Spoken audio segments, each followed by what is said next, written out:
vocês e poder falar um pouquinho do que eu desenvolvi durante o meu mestrado. E eu, juntamente com a Lucimara também, muito obrigada por ter aceito compartilhar esse momento comigo. E eu vou colocar minha apresentação aqui, aí vocês me falam, tá? Se vai aparecer.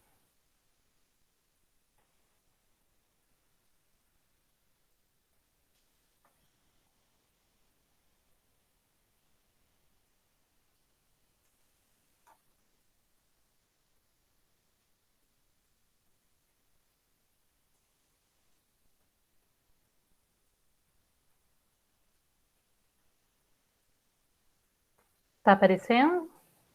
Sim. Tá, e agora eu coloquei no modo apresentação, tá certinho aí? Isso. Tá sim. Então tá bom, vou começar. Bom, gente, para quem não me conhece, meu nome é Poliane, e juntamente com a Lucimara nós vamos falar um pouco sobre os marcadores ISSR e SSR e sua aplicabilidade nas análises genéticas, tanto para conservação quanto para o melhoramento.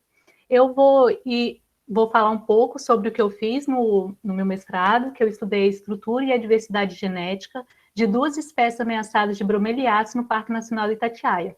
E eu fiz sobre a orientação da professora e doutora Tatiana Tavares Carrijo e os co-orientadores Fábio de Molinari e Mário Luiz Garbim. E antes da gente começar a falar em si sobre os marcadores, eu gostaria de trazer para vocês a importância da família bromeliácea nesse contexto. Principalmente porque ela representa um dos grupos taxonômicos mais relevantes da floresta atlântica, devido principalmente ao alto grau de endemismo e o expressivo valor ecológico decorrente da interação que ela possui com a fauna local, que contribui de forma significativa para a biodiversidade das comunidades. O Brasil, ele é conhecido por ser um país mega diverso, e na Mata Atlântica nós temos 934 espécies de bromélias. Bom, no entanto, há um crescente decréscimo nas populações devido ao desflorestamento que ocorre nessa área. E por que é importante a gente saber sobre como uma população está inserida naquele ambiente?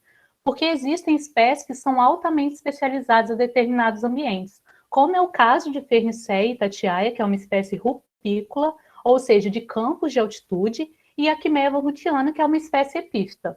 Essas espécies, elas são frequentemente endêmicas e são localmente conhecidas por terem um número restrito de suas populações. Por conta dessa classificação, elas são espécies que são consideradas prioritárias para conservação. Ou seja, elas se enquadram nessa categoria de ameaçadas, porque elas possuem risco diretos de extinção e são as que necessitam, portanto, de ações imediatas na conservação. Dentro da categoria de ameaçadas, nós temos o que nós podemos chamar de subcategorias, que são as que estão entre as vulneráveis, aqui, as em perigo ou criticamente em perigo. Nesse contexto, entra a União Internacional para a Conservação da Natureza e ela possui alguns critérios para poder categorizar se elas são ou não espécies ameaçadas. E a União, então, ela leva em consideração a redução populacional, o tamanho e a dinâmica dessa população e também a distribuição geográfica. No entanto, ela não engloba um aspecto importantíssimo, que é a diversidade genética. E por que a gente tem que estudar a diversidade genética? Porque ela é o material bruto sobre o qual a seleção natural atua. E aí nós podemos, a partir desse dado, a gente consegue, então, entender a vitalidade reprodutiva de determinada espécie, se ela é resistente ou não a determinado tipo de doença, e principalmente, né, a habilidade que ela possui em se adaptar às mudanças.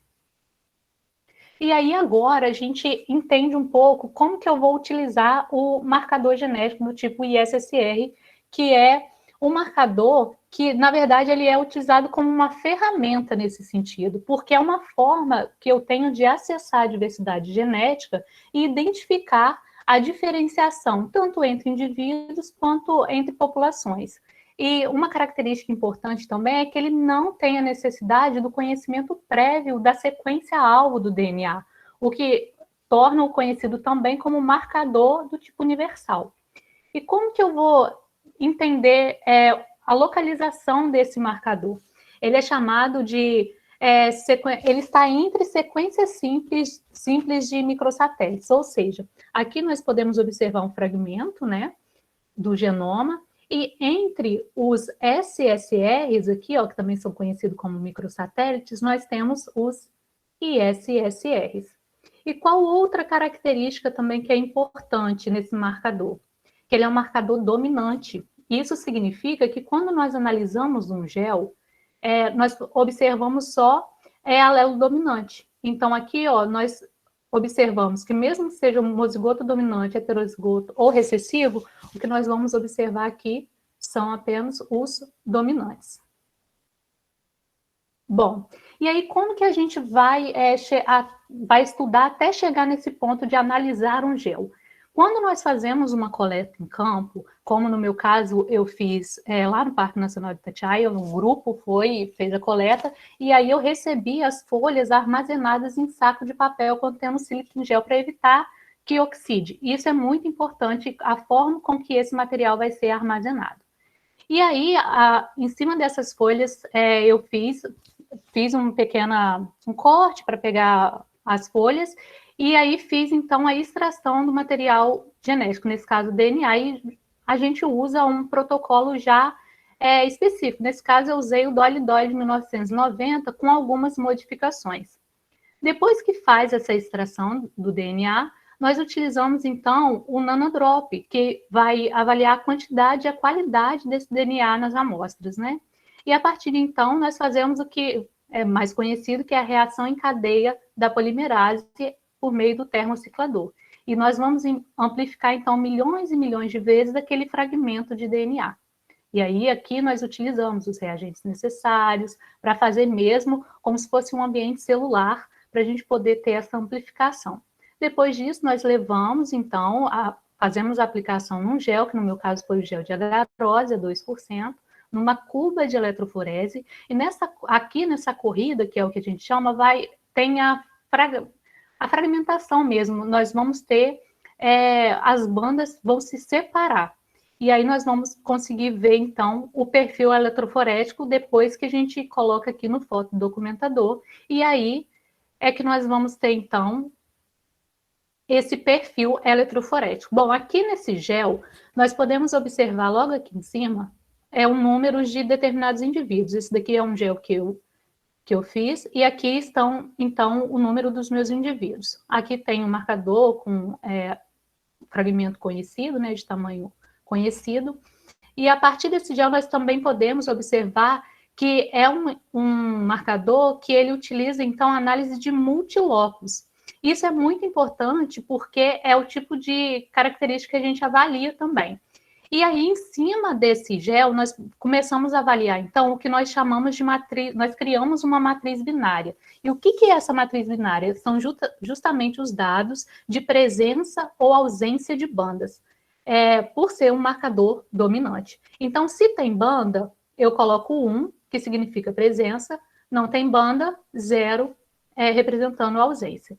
Em cima dessa matriz, nós fazemos, então, uma análise estatística. E o resultado que nós teremos a partir da análise estatística pode ser tanto de uma matriz de distância, quanto uma matriz de similaridade, ou, que é mais conhecido aqui entre nós, o dendrograma. Portanto, o objetivo do trabalho que eu realizei foi justamente investigar a variabilidade genética e como ela está distribuída em populações nativas de 2 espécies ameaçadas de bromeliácea numa unidade de conservação. Por que uma unidade de conservação?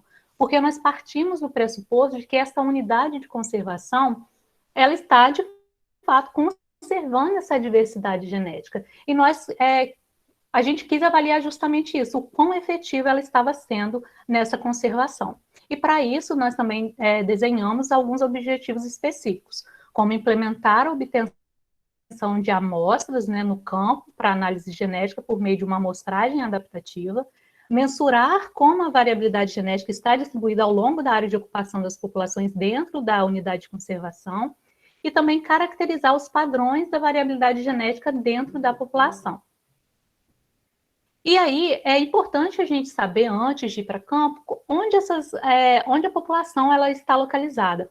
A quimeia van Houtiana, ela está localizada na parte baixa do parque, tá? Do Parque Nacional, e ela é categorizada como uma espécie vulnerável, ou seja, que enfrenta um risco elevado de extinção na natureza em um futuro bem próximo, a menos, no entanto, que as circunstâncias que ameaçam a sua sobrevivência e reprodução melhorem. E ela é causada principalmente por perda ou destruição do habitat.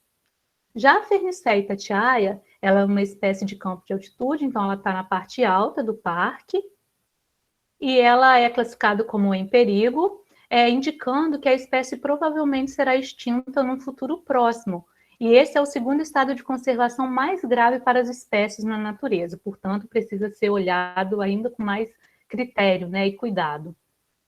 A amostragem adaptativa, eu não vou entrar muito em detalhe, mas ela foi basicamente feita, né, um raio aqui, um ciclo, e aí quando tinha indivíduos, fazia coleta, não tinha, encerrava, voltava, coletava, e assim foi fazendo de acordo com a presença ou não dos indivíduos, por isso que é adaptativa. E foi feita a espacialização porque foi feita a coleta da coordenada geográfica.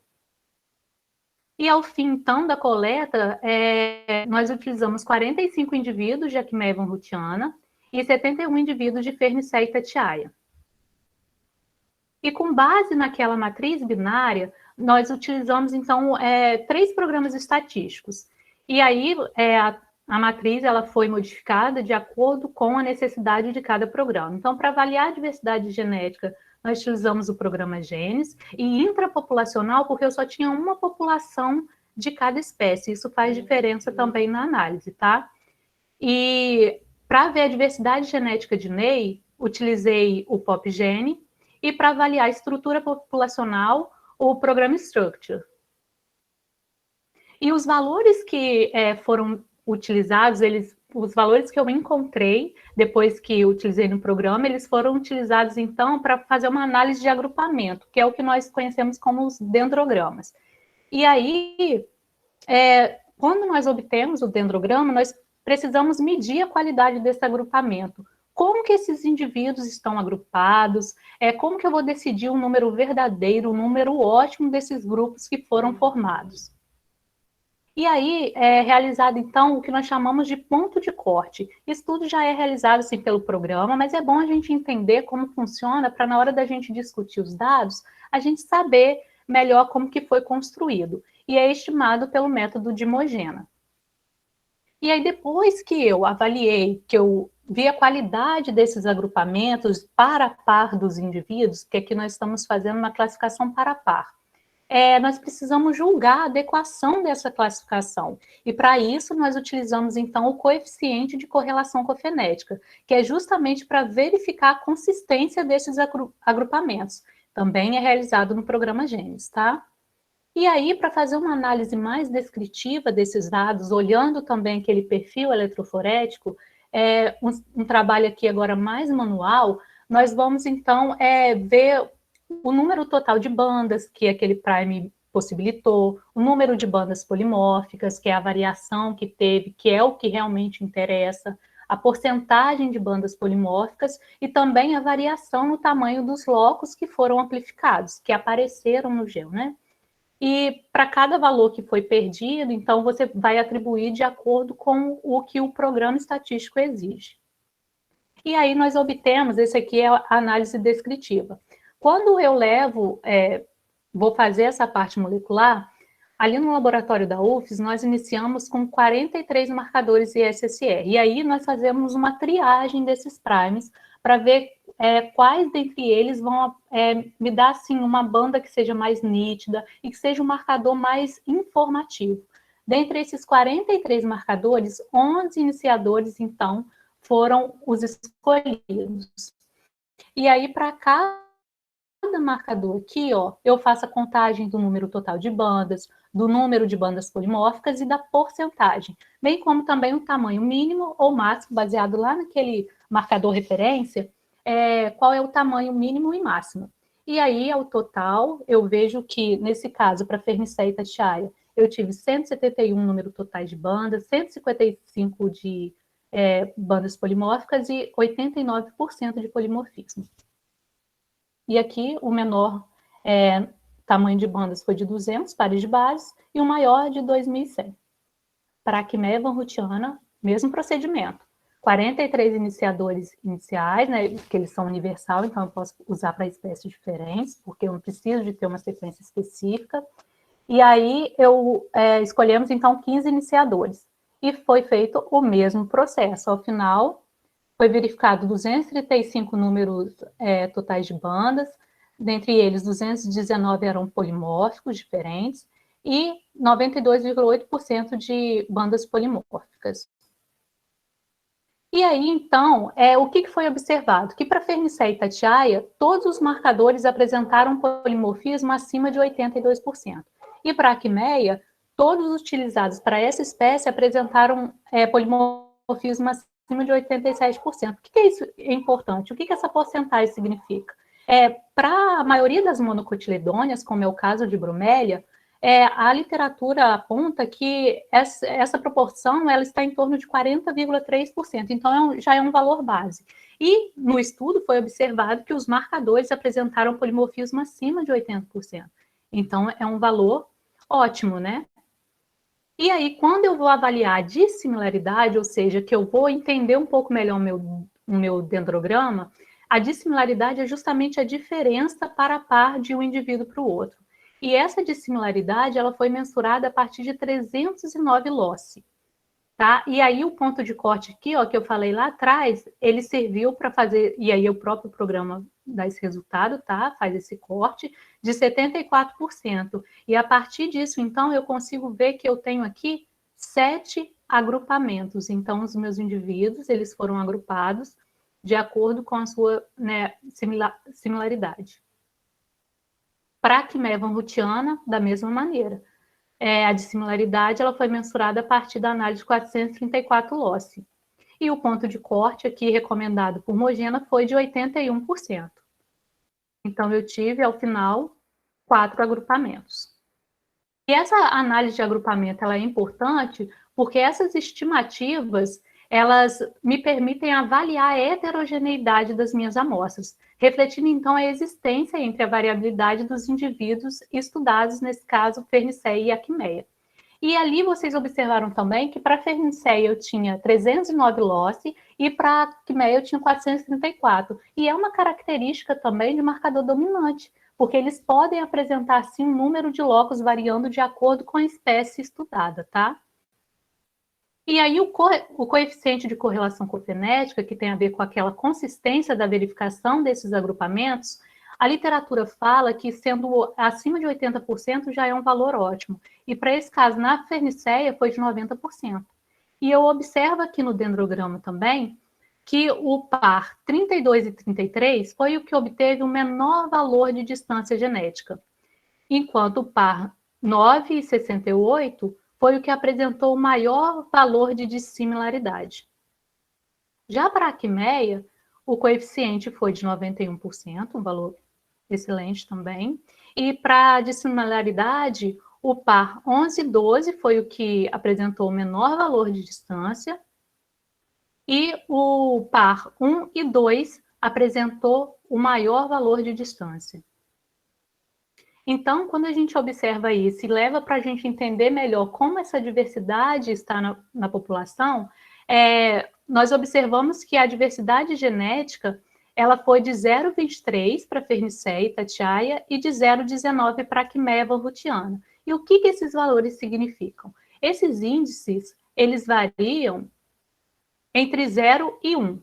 E tanto Fernicea quanto a Quimeia, os valores estavam mais próximos de 0, significando que elas possuem uma menor diversidade genética intrapopulacional, porque o valor está mais próximo de 0. E o que é postulado pela teoria da genética de populações é isso mesmo, que espécies que são consideradas localmente endêmicas e com distribuição restrita a poucas localidades, elas vão apresentar um menor índice de diversidade genética quando comparadas, por exemplo, a espécies que possuem uma ampla distribuição e populações maiores. E aí, quando eu quero avaliar, por exemplo, ali eu estava considerando par a par. Aqui eu vou ter um olhar mais de populacional. Eu estou olhando a minha população como um todo. E aí o Struct, ele me apresentou, então, que a minha população de Fernicéia itatiaia estava geneticamente estruturada em 2 grupos distintos, um aqui pelo vermelho e o outro pelo verde.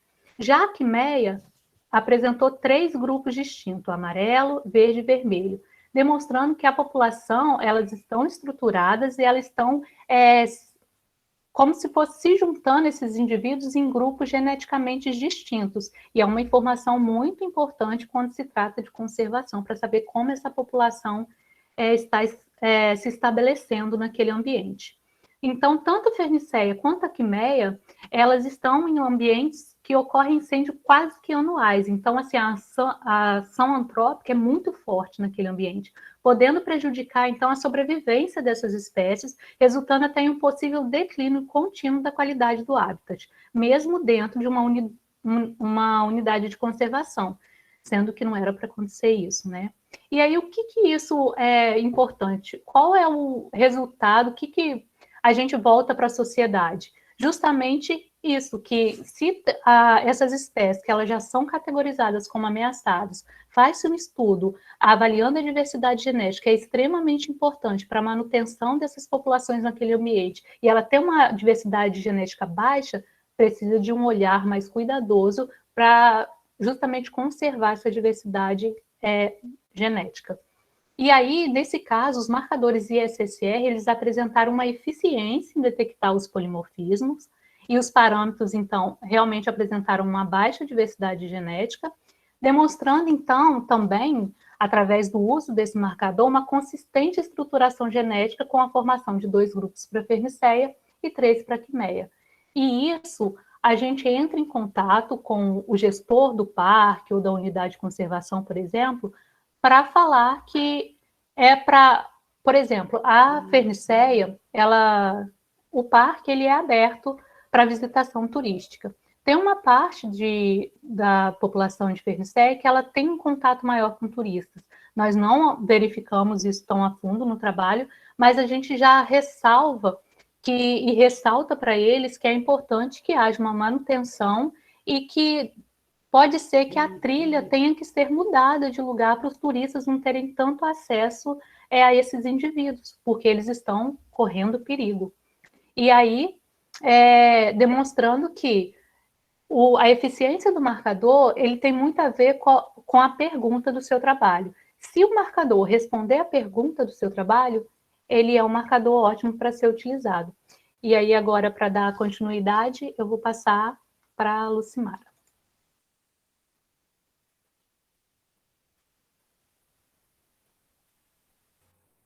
Ei, gente, vocês estão me ouvindo? Sim. Eu vou colocar minha apresentação aqui, e aí vocês me dão um retorno, por favor.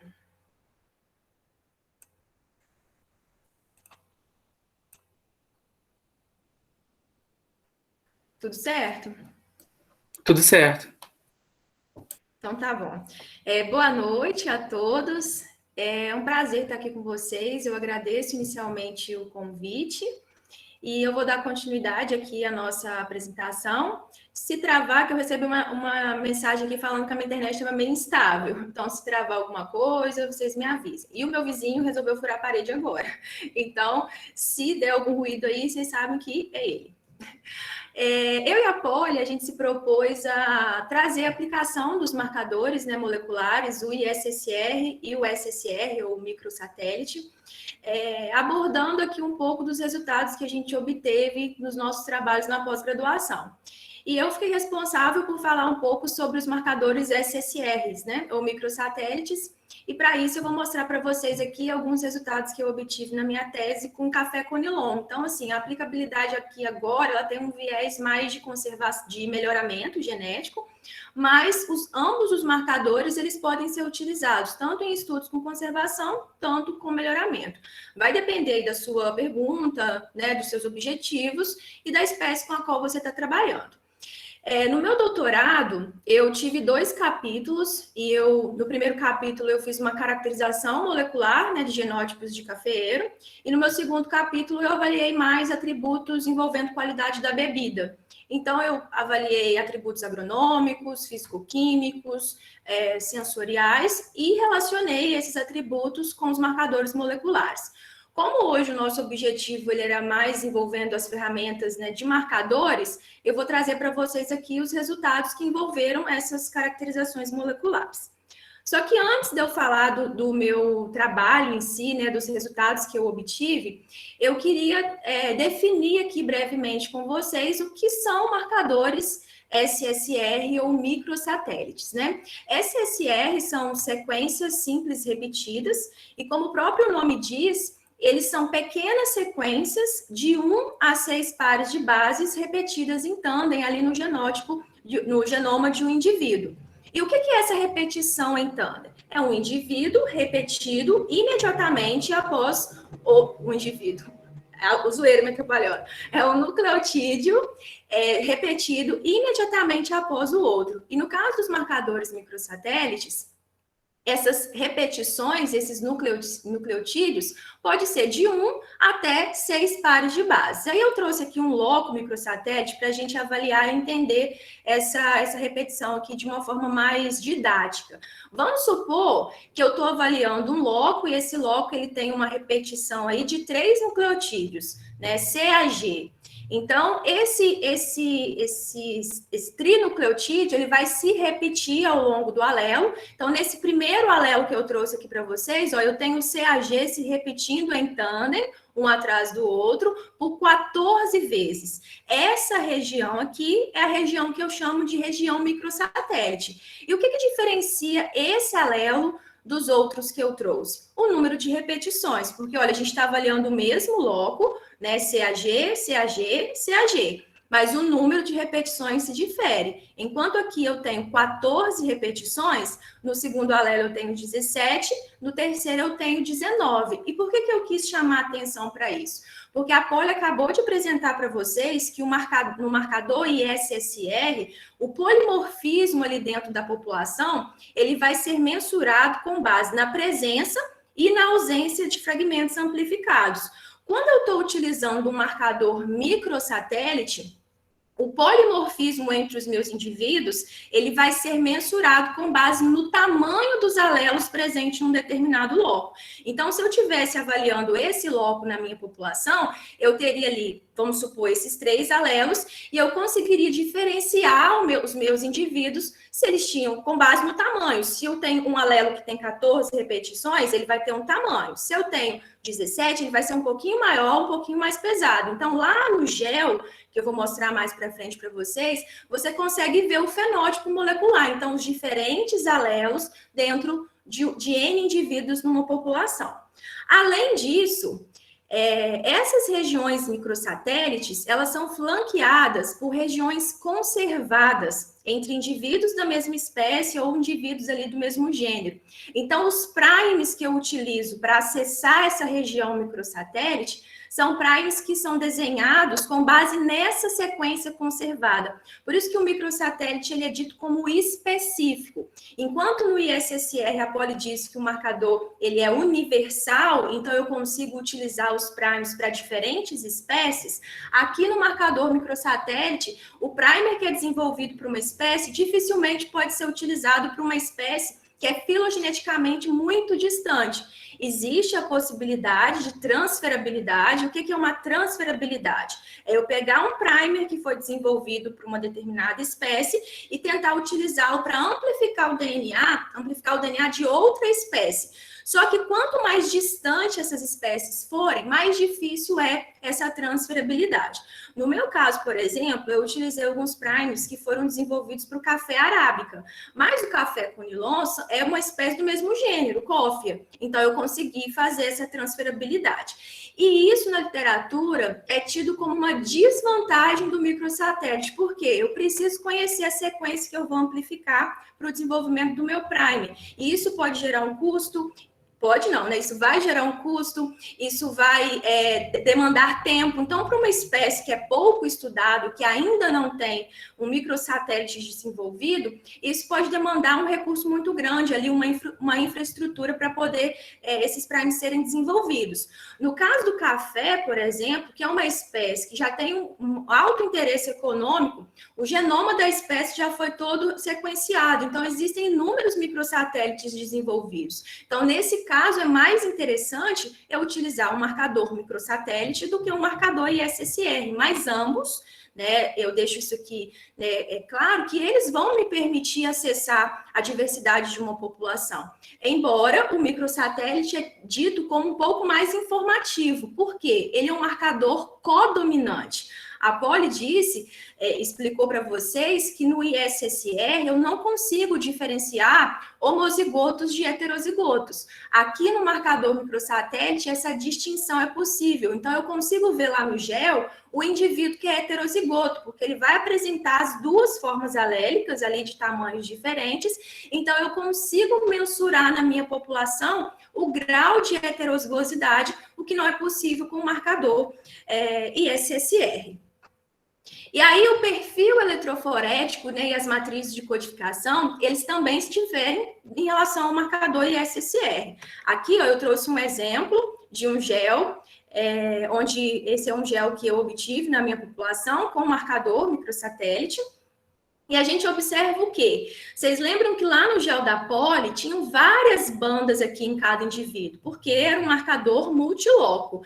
O marcador microsatélite, ele é um marcador multialélico. Então, eu estou vendo o quê? Os vários alelos dentro de um determinado loco.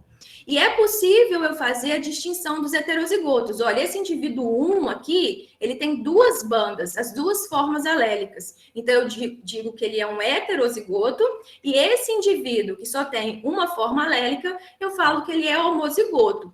E como eu faço a codificação desses dados para uma matriz para entrar nos programas estatísticos? Lá na Polly, nós vimos o quê? Que a matriz de dados dela era com ausência e presença de bandas. Então, era uma matriz binária, onde eu tinha 0 e 1.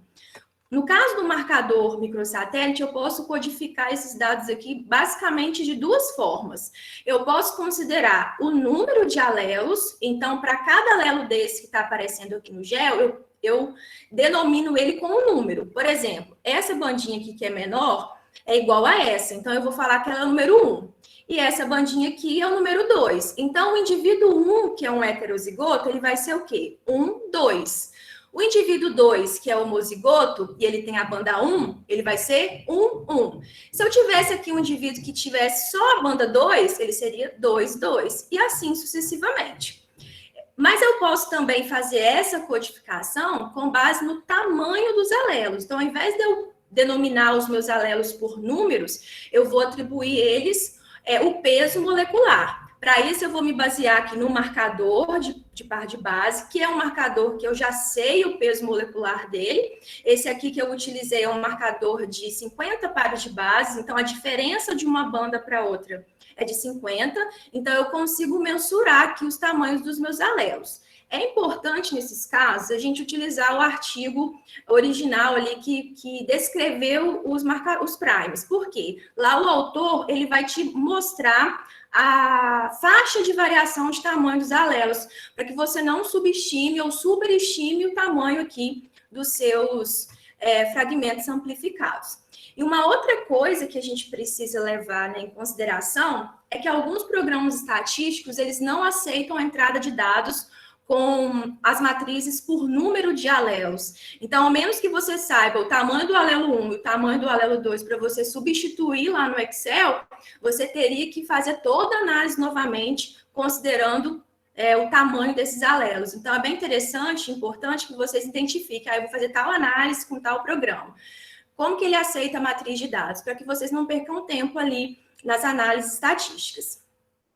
Bom, então, a partir de agora, eu vou mostrar para vocês como que eu apliquei, né, como que eu utilizei o marcador SSR no meu trabalho de tese com café com Nilon.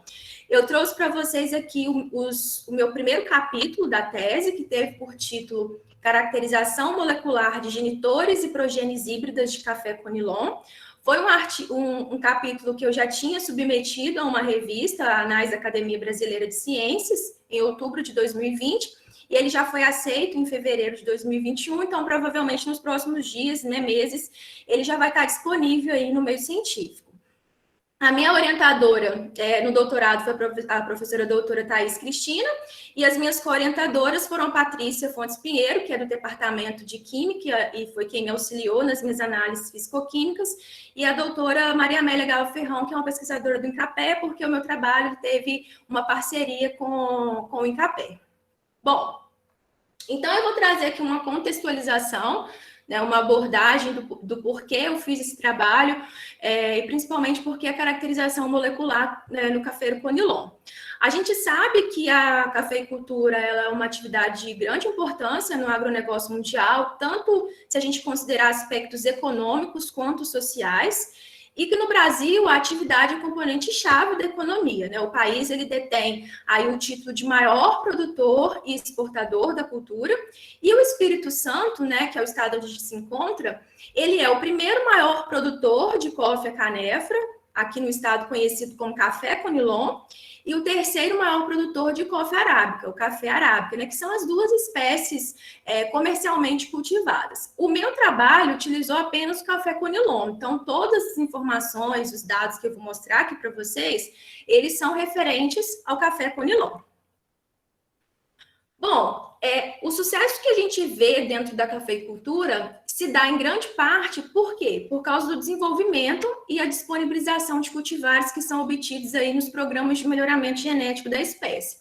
Mas para que haja esse desenvolvimento, essa disponibilização de novos cultivares, os materiais genéticos eles precisam ser avaliados por uma série de características e atributos, né? Atributos esses que precisam estar envolvidos com o processo produtivo, ali em toda a cadeia produtiva do cafeeiro, com a qualidade do produto, já que o café ele tem o seu valor, né, comercial dependente ali da qualidade do grão, associado às caracterizações moleculares. E que no que se refere à caracterização molecular, o café conilon ele apresenta uma característica que é a autoincompatibilidade gametofítica. Então, ele é uma espécie que é alógama com 100% de fecundação cruzada, porque esse mecanismo de autoincompatibilidade, que é um mecanismo fisiológico, né, controlado por um único gene, mas que é multialélico, ele faz com que as plantas elas rejeitem o seu próprio pólen, por isso 100% de fecundação cruzada, e rejeitem também o pólen de plantas que são geneticamente similares. Então, quando o grão de pólen ele chega na flor feminina com um alelo que é idêntico ao que eu tenho ali na estrutura feminina, não há crescimento do tubo polínico e, portanto, não há fertilização. Então, o sucesso dos plantios clonais, que é uma importante forma, né, de propagação dentro da espécie, ela só tem sucesso se houver compatibilidade genética entre os genótipos. Então, lá na lavoura, o produtor ele tem que plantar clones que sejam compatíveis geneticamente, porque senão não vai ter sucesso ali na polinização. Então, nesse sentido, as caracterizações com os marcadores moleculares vão ser importantes para ajudar nesse planejamento, né, de agrupamento de progênies e também na composição de novas cultivares. E dentre os marcadores moleculares, os marcadores SSE, que eu acabei de mostrar para vocês, são os mais comuns em estudos com cafeeiros, né? Eles têm sido amplamente utilizados, né, e de forma eficiente, direcionando cruzamentos, na identificação de acessos duplicados ali dentro do banco de germoplasma. E também porque a maioria das características que são de interesses para o melhorista são características governadas por muitos genes e fortemente influenciadas pelo ambiente. Então, a utilização de marcadores pode permitir pode acelerar, né, as seleções e as avaliações do melhoramento. Bom, então qual foi o meu objetivo?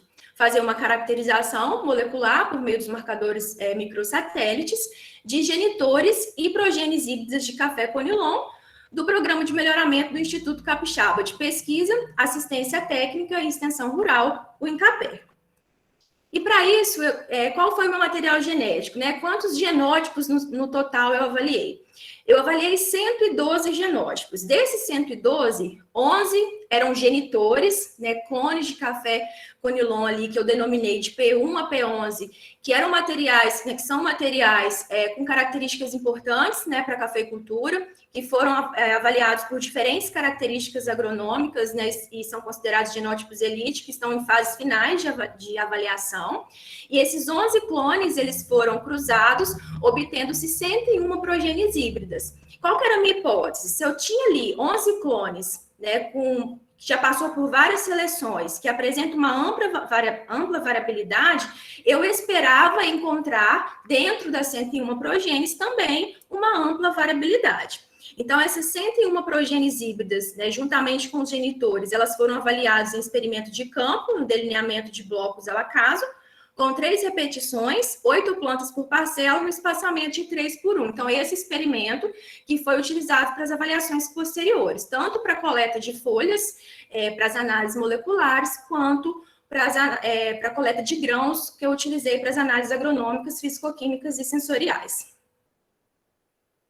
Bom, a coleta, a extração, a avaliação da qualidade do DNA é basicamente igual ao que a Polly mostrou para vocês, tá? A diferença aqui vai ser a espécie e o marcador molecular utilizado, mas a gente tem que coletar o material, tomar todo o cuidado para que esse material foliar ele chegue numa condição adequada no laboratório, para que não haja degradação, né, do DNA. Ele é armazenado em freezer, liofilizado e segue uma série de etapas para a extração do DNA. Eu também utilizei o mesmo protocolo da Polly, o Dolly, 1990, com algumas modificações. Então, é uma série de etapas, reagentes, para que no final a gente obtenha o quê? Um material, né, um DNA de qualidade e em concentrações adequadas ali para as análises moleculares. Essa qualidade, essa quantidade de DNA também foi avaliado por espectrofotometria no aparelho Nanodrop. Depois que eu fiz a extração e obtive ali o material de qualidade, foi realizada a triagem dos marcadores SSRs. Eu utilizei 18 lotes microsatélites que eu testei inicialmente entre os genitores. E aí, observei lá, se tinha polimorfismo, eu utilizei para genotipar também as progênies. Esses fragmentos que foram gerados na PCR foram separados na eletroforese em gel de poliacrilamida 10% e procedeu-se às análises estatísticas. Como eu utilizei apenas os programas de genes e R, a minha matriz de codificação foi realizada com base no número de alelos, tá? Porque o genes ele aceita tanto a entrada com número quanto tamanho dos alelos. Então, eu preferi fazer por números. E aí, dentre as análises estatísticas que eu realizei, foi o número de alelos por losse, né, a quantidade total de alelos, e em cada losse, quantos alelos eu encontrei, a heterozigosidade esperada e observada, que são parâmetros de variabilidade, e é um parâmetro que não se pode mensurar com o marcador ISSR, já que ele é um marcador dominante, mas é possível fazer outras análises, por exemplo, a Polly mostrou para vocês que ela fez o índice de Shannon, o índice de Ney, que são medidas ali que me permitem acessar a diversidade também e variabilidade na população. Calculei também o índice de fixação, que é o coeficiente de endogamia, ele mede os desvios do equilíbrio de Hardy-Weinberg, então me mostra ali se eu tenho um excesso de homozigotos ou um excesso de heterozigotos. O conteúdo de informação polimórfica, o PIC, que vai medir se os meus marcadores eles foram eficientes para detectar a variabilidade ali nos meus materiais genéticos. A dissimilaridade genética, assim como a Polly fez, é basicamente a mesma análise, só com outro índice, né? Já que aqui eu estou avaliando número e frequência dos alelos, mas também os indivíduos eles são considerados par a par. E com base nessa matriz de similaridade que sai, né, do programa, a gente realiza a análise de agrupamento pelo método PGMA, com ponto de corte também estabelecido pelo critério de Mogeno. Bom, o primeiro resultado que eu trouxe aqui para vocês, eles se referem ao número de marcadores e a frequência alélica ali observada nos meus diferentes losses avaliados. Daqueles 18 marcadores que eu falei com vocês que eu fiz a triagem, 14 marcadores foram polimórficos. Então, no total, ali no meu grupo de indivíduos, eu utilizei 14 marcadores. Desses 14 marcadores, eu observei 32 alelos. Então, 32 alelos no total. E nesse gráfico aqui, eu mostro para vocês a frequência alélica para cada um dos marcadores utilizados. E aí a gente observou o quê? Que o marcador Gencoff 29, SSRK 084, SSRK 095 e M24 foram os que apresentaram a maior frequência alélica, com 3 alelos em cada loco. O próximo resultado, ele faz referência à variabilidade genética ali presente nos meus materiais genéticos. Aqui nessa tabela, o que a gente tem? Os locos, né, que foram avaliados, os diferentes parâmetros, ó, o número de alelos, a heterozgosidade esperada e observada, HE e HO, o F, que é o índice de fixação, e o P, que é o conteúdo de informação polimórfica. Reparem o quê? Eu fiz as análises individualmente para genitores, depois para progenes, e depois considerando os dados conjuntos, porque eu queria comparar genitores com progenes e depois obter um parâmetro para o meu total de indivíduos avaliados. E aí, inicialmente, o que eu posso chamar a atenção para vocês aqui? Os valores de heterozigosidade. Reparem que a heterozigosidade observada, ela foi maior que a esperada, ó, em todos os casos. Isso indica um alto grau de heterozigosidade, uma ampla variabilidade genética ali dentro dos meus materiais. O que já era, de certa forma, esperado, porque a autoincompatibilidade no café conilon já garante naturalmente essa variabilidade genética na espécie. Mas também eu consigo responder aqui a minha hipótese. Porque, olha só, os valores de heterozigosidade dos genitores, eles se mantêm similares nas progenes, indicando que a autovariabilidade genética que eu observo nos genitores se mantém nas progenes. O que é interessante para os programas de melhoramento, porque eu sei que ali, usando genótipos, né, genitores, que apresentam ampla variabilidade, eu posso obter na prole segregante uma variabilidade que é similar ou até mesmo maior do que eu encontro nesses genitores. Para confirmar essa autovariabilidade, a gente tem aqui o índice de fixação, que foi negativo, ó, em todos os casos. O índice de fixação negativo indica um excesso de heterozigotos, confirmando a variabilidade observada.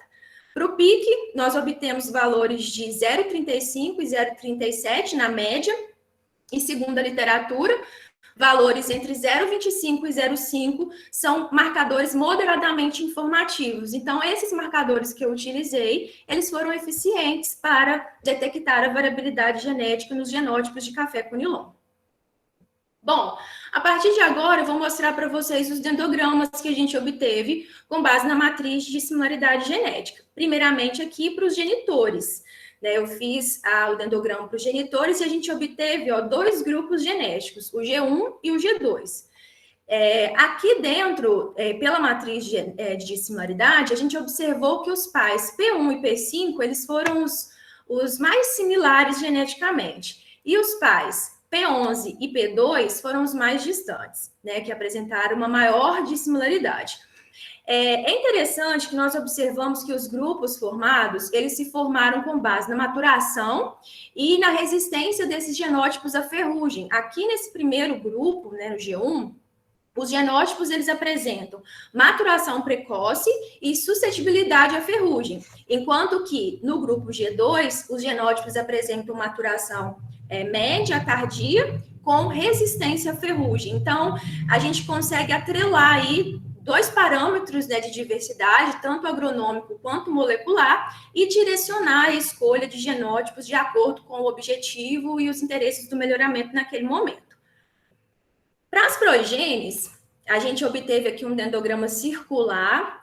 Esse dendrograma ele é obtido no programa R, e eu acho assim, quando a gente tem muitos indivíduos, como eu tive 112 genótipos, é uma análise que eu acredito que seja um pouco mais didática e me permite visualizar melhor os grupos formados. Então, está aí uma análise que pode ser utilizada quando se tem muitos indivíduos. E a gente observa o quê? Que entre as progenes foram formados 14 grupos distintos, né, confirmando a variabilidade, porque eu não tive progênie que ficaram todo mundo num grupo só ou em 2 grupos. Não, elas se dividiram em 14 grupos diferentes.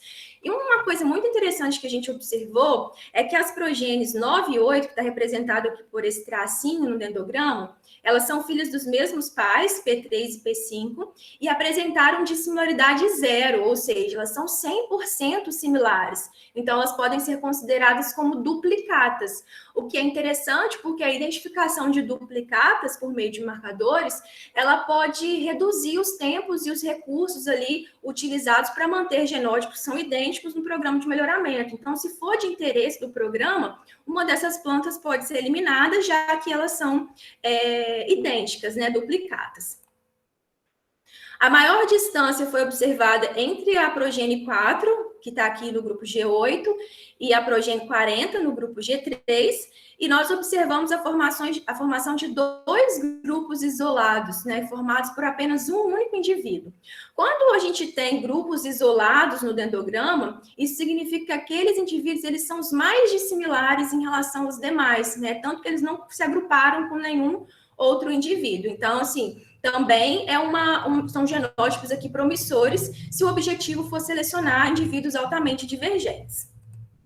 Em relação às análises conjuntas, considerando todos os materiais, nós também observamos formação aqui de vários grupos, né, 13 grupos genéticos, e é interessante que os genitores, eles se distribuíram entre os grupos, então, que é o P7 está aqui, o P11 está aqui, o P3, então, eles não ficaram só em 2 grupos ou num único grupo, né, se distribuíram aí entre as diferentes progênies, confirmando, né, toda essa variabilidade que a gente vem mencionando e observando entre esses materiais.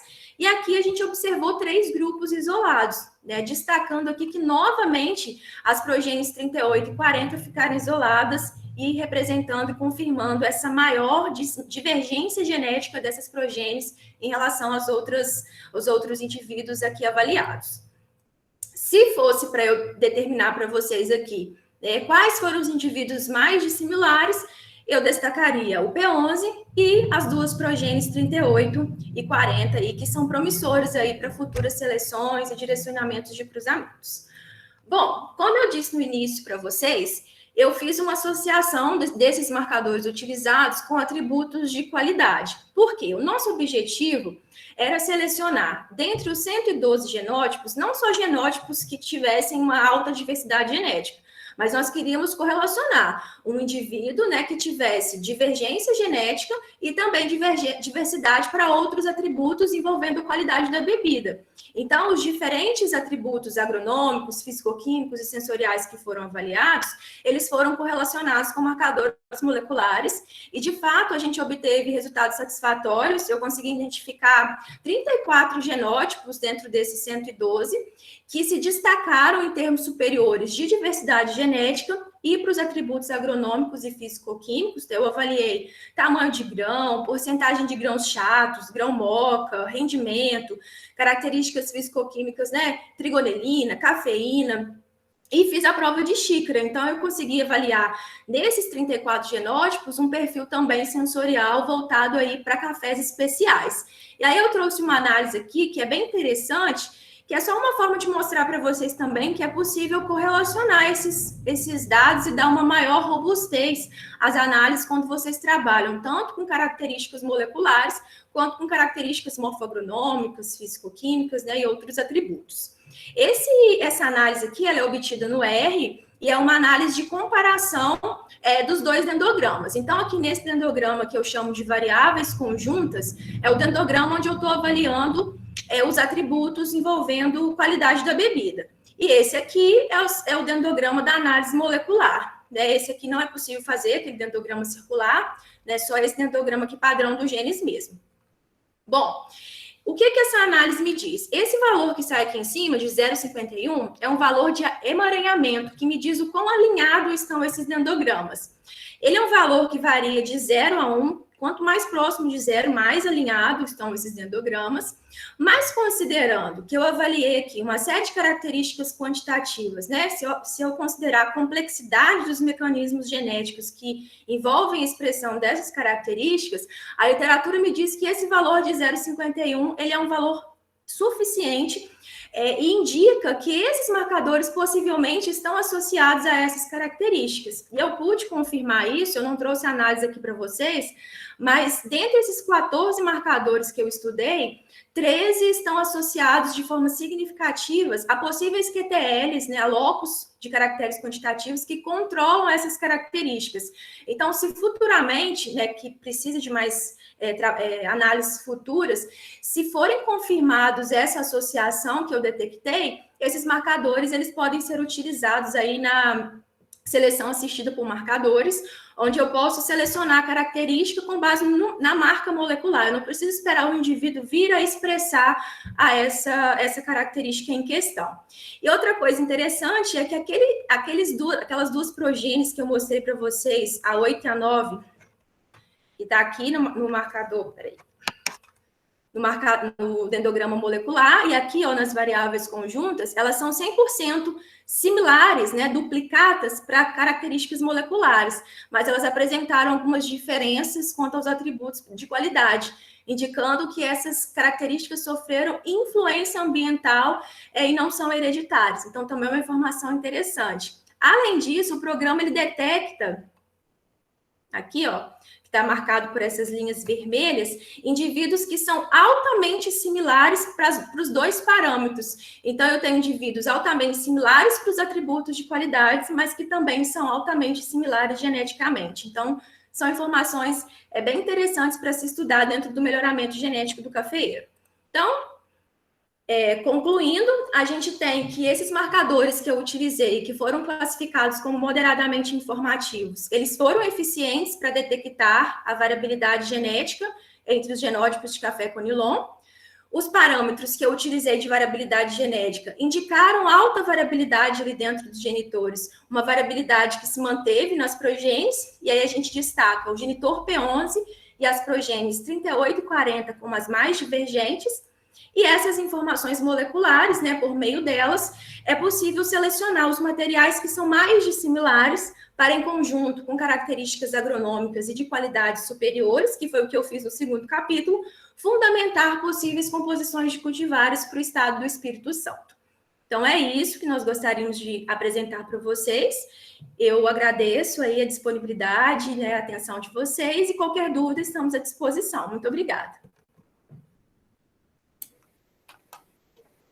Lucimara, Poliane, nós que agradecemos, né? Eu parabenizo vocês aí pela apresentação, foi muito boa, uma didática, assim, sem igual, e a gente consegue ver como a biologia molecular, assim, é uma ferramenta que abrange muitas áreas, né? Desde a conservação até a parte da agricultura, né?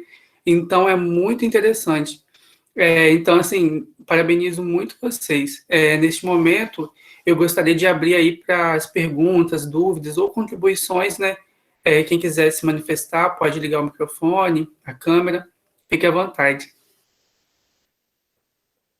Ei, gente, boa noite. Hoje eu cheguei um pouquinho atrasada, né? Eu espero que vocês estejam bem. Eu cheguei 10 minutinhos atrasada hoje, porque devido a uma outra demanda. É, Então, queria agradecer, né, as meninas, tanto a Lucimara quanto a Poli, tal qual o Felipe falou aí, uma didática, né, muito boa, muito legal, meninas, e deu para entender tudo. É, assim, e foi bem esclarecedor mesmo, vocês explicaram desde para aquele aluno que tem já trabalha um pouquinho com molecular há algum tempo, e para aquele aluno que ainda vai começar, né, a trabalhar com molecular.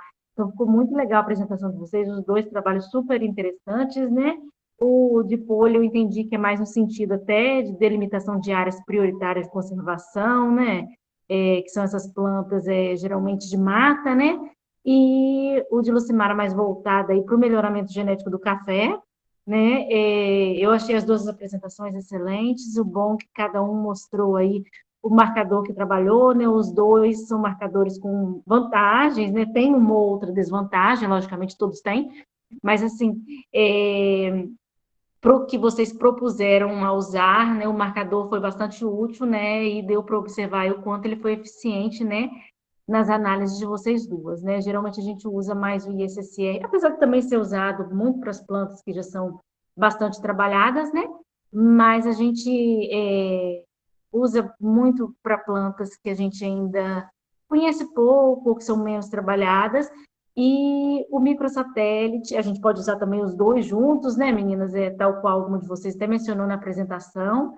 E o microsatélite é um marcador um pouco mais moderno, vamos dizer assim, um pouco ele diferencia, né, os heterozigotos, né, e os dois aí têm as vantagens. A gente já trabalhou mais até com ISSR, devido à diversidade genética, mas os dois aí são muito importantes e têm inúmeros benefícios, né, não dá para a gente entrar aí na questão do que é melhor do que o que, né, os dois são bastante importantes e os dois são bastante utilizados, tá certo? Ok, só agradecer mesmo tanto a Lucimara quanto a Poli. As apresentações foram ótimas, meninas. Eu Eu que entendi. agradeço, Monique. Eu entendi bastante, a gente agradece, meninas. Eu entendi, a apresentação foi clara, né? Eu não tenho dúvidas, assim, quanto à apresentação de vocês, eu achei muito legal, e atingiram aí objetivos bastante, né?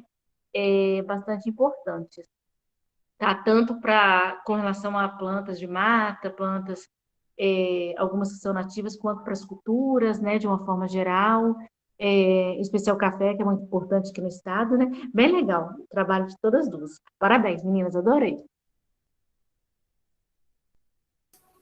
Fernanda, se levantou a mão? Sim. Boa noite a todos, boa noite, meninas, Poliana, Lucimara. Minha fala vai totalmente de encontro com a da Monique.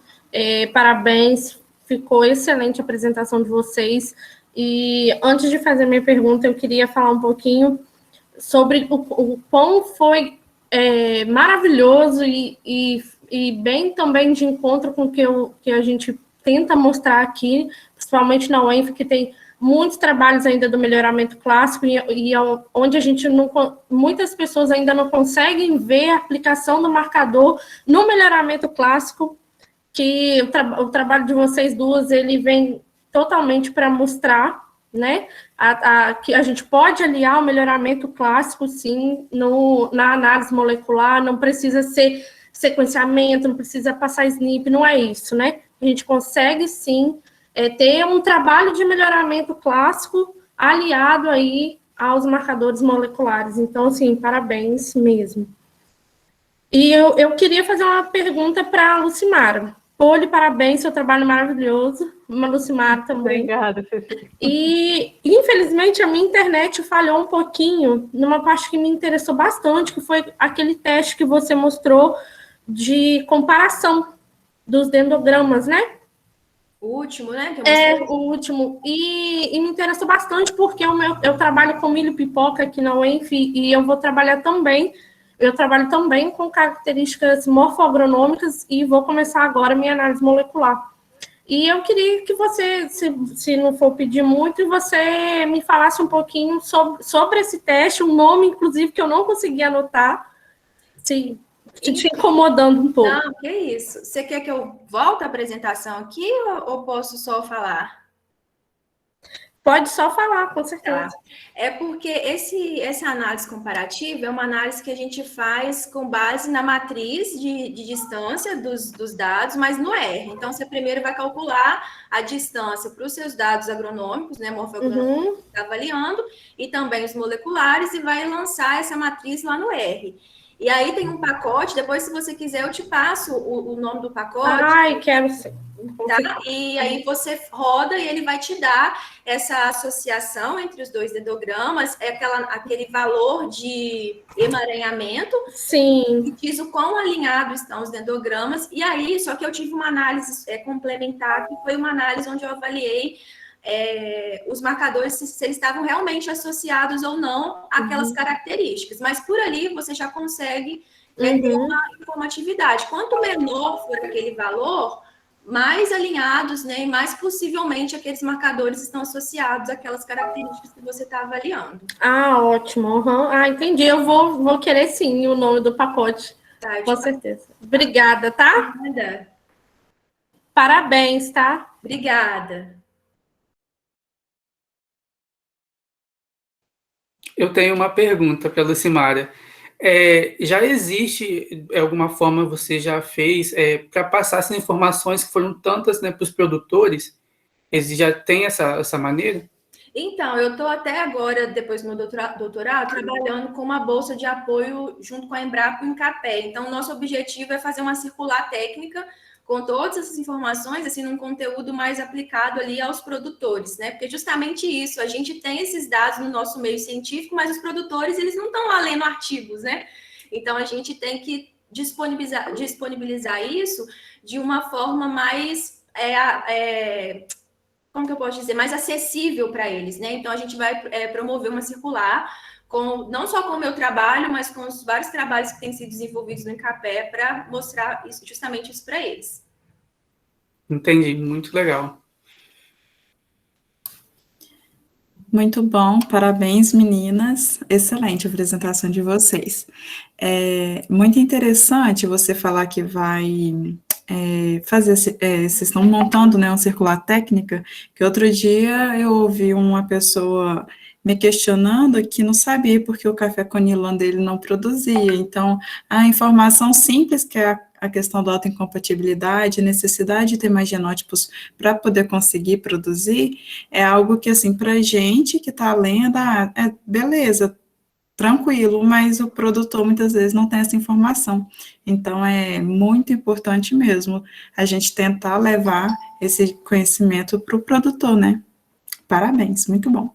Sim, é porque também a gente que está aqui no meio científico é acostumado a ler as várias coisas e a gente pensa assim, não, mas o produtor está tanto tempo trabalhando com aquilo ali, mas às vezes tem informações que eles não têm acesso ainda, e é tanto que o pessoal lá do Incapé mesmo que falou comigo, que são assim, por que o meu genótipo não está produzindo, ou por que o meu material não dá um café tão bom, porque existe, assim, principalmente em termos de qualidade, a qualidade final ela é influenciada assim, por inúmeros fatores que vão lá desde a plantação, a colheita, pós-colheita. Então, assim, tem que tomar uma série de cuidados e é justamente isso que a gente quer disponibilizar ali de uma forma mais acessível para eles.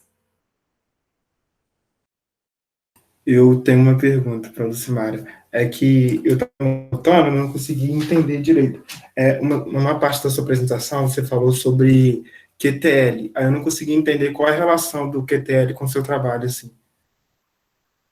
É porque o QTL é o loco que controla, né, uma característica quantitativa. Então, eu tenho um loco lá, um gene, que a expressão dele vai ser referente àquela característica. Eu fiz uma avaliação onde eu peguei as minhas marcas moleculares e fiz uma regressão onde eu conseguia identificar se aquela marca estava ou não associada a um QTL, por exemplo, que controla cafeína.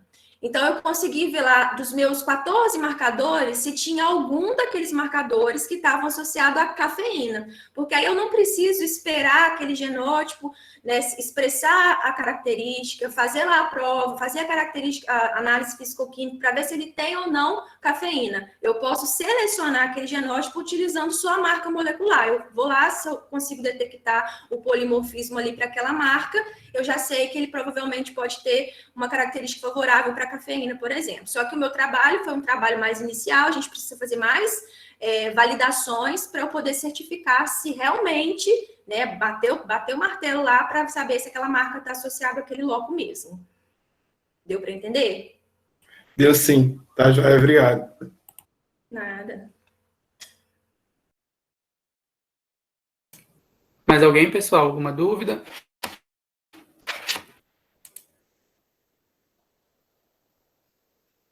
Acredito que não. Então, gostaria mais uma vez de agradecer a Poliane e a Lucimara pela apresentação, assim, foi muito boa, muito esclarecedora.